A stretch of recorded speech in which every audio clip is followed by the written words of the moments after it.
نبی پاک علیہ السلام نے فرمایا افضل جہاد اپنے نفس سے لڑائی کرنا ہے، اپنے آپ کے ساتھ کچھ جد و جہد کی جائے، کچھ اپنے خلاف بھی چلا جائے، ساری زندگی دوسروں سے لڑتے، دوسروں پر اپنی غلطیوں کا بوجھ ڈالتے گزر گئی، کچھ اپنے نفس پر بھی۔ حضرت باعزید بستامی سے کسی نے کہا حضور میں نے اللہ تک جانا ہے، رستہ بتا دیں۔ فرمایا 2 قدم کا رستہ ہے۔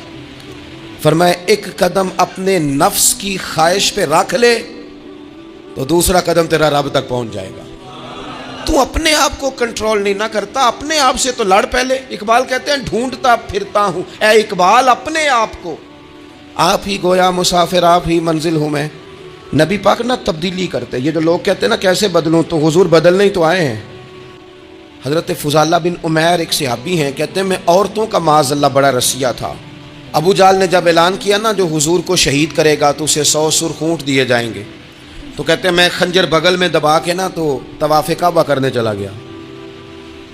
طواف کعبہ کہتے وہاں جب میں پہنچا تو میں نے دیکھا حضور بھی طواف کر رہے ہیں، تو نبی کریم نے مجھے دیکھتے ہی حضور میرے قریب آئے اور مجھے نہیں بتانا پڑا، حضور فرمانے لگے تیرا نام فضالہ ہے؟ میں نے کہا ہاں۔ تو محبوب فرمانے لگے کیا باتیں کر رہے ہو اپنے آپ سے؟ کہتے میں دل میں سوچ رہا تھا کہ طواف کرتے میرے قریب سے گزریں گے تو خنجر مار دوں گا۔ کیا باتیں کر رہے تھے؟ فضالہ کہتے ہیں میں تو جب آیا تھا تو ایک بی بی سے مل کے آیا تھا، میں نے کہا تھا کہ میں آج بڑی رقم لے کے آؤں گا اور معاذ اللہ تیرے پاس رات گزاروں گا۔ کہتے ہیں میں تو اس سے بات کر کے آیا تھا، تو میں اب حضور سید عالم صلی اللہ علیہ وسلم نے پوچھا تو فضالہ ہے؟ میں نے کہا ہاں۔ کیا باتیں کر رہے تھے اپنے آپ سے؟ میں نے جھوٹ بولا۔ میں نے کہا جی وہ تو میں تو ذکر کر رہا تھا اپنے دل میں۔ کہتے حضور مسکرائے اور مسکرا کے فرمانے لگے چل چھوڑ، جس کام آیا تھا وہ کرتا کیوں نہیں؟ میں جو تیرے سامنے کھڑا ہوں تو کرنا۔ خیال آیا مسلمان نیک و بد پہچان جاتے ہیں اور آقا آدمی کے دل کی باتیں جان جاتے ہیں، کرنا وہ کام۔ تو فضالہ کہتے ہیں کہ میں کانپ گیا، میرے ہاتھ سے وہ خنجر گر گیا، حضور نے میرے سینے پہ ہاتھ پھیرا، اس طرح پھیرا کہ زندگی میں اتنا سکون کبھی نہیں ملا، اتنی ٹھنڈک کبھی نہیں ملی، اتنا قرار کبھی نہیں آیا، اس قدر زیادہ آزمائش کبھی نہیں آئی، میں قرار محسوس کرنے لگا۔ کہتے ہیں حضور فرمانے لگے کیا وہ وقت نہیں آیا کہ تو کلمہ پڑھ جائے؟ کہتے ہیں میں نے فوراً کہا حضور آ گیا ہے وقت، پڑھائیں مجھے کلمہ۔ کہتے ہیں نبی پاک نے کلمہ پڑھا دیا، میں مسلمان ہوا۔ میں واپس لوٹا تو وہی عورت بن سنور کر تیار ہو کر گلی میں کھڑی تھی۔ عادتیں بدل جاتی ہیں، شرط یہ ہے کہ ہم تھوڑی سی کوشش کریں، شرط یہ ہے کہ ہم اپنے آپ کو اللہ رسول کی بارگاہ میں پیش کریں۔ اور میرے دوستوں، میرے بزرگوں، ہمیں سب سے زیادہ تکلیف میں ہماری اپنی عادات نے ڈالا ہے، ہماری اپنی خواہشات نفس نے ہمیں زیادہ آزمائشوں میں ڈالا ہے۔ کہتے ہیں وہ عورت بن سنور کے کھڑی تھی، جب میں واپس لوٹا تو پہلے میں اس کے پیچھے بھاگتا تھا، اب میں اس کے قریب سے گزر گیا تو اس نے آواز دی تو فضالہ نہیں؟ کہتے ہیں میں چپ کر گیا۔ وہ پھر پیچھے دوڑی، میرا گریبان پکڑ کے کندھا پکڑ کے ہلایا تو فضالہ نہیں؟ کہتے ہیں میری جھکی ہوئی گردن، میں سر نہیں اٹھاتا۔ مجھے کہنے لگی تو وہ نہیں ہے جو فضالہ ہے؟ میں نے کہا ہوں میں فضالہ، پر وہ والا نہیں جو تجھے ملا کرتا تھا۔ کہا تو اب کون ہے؟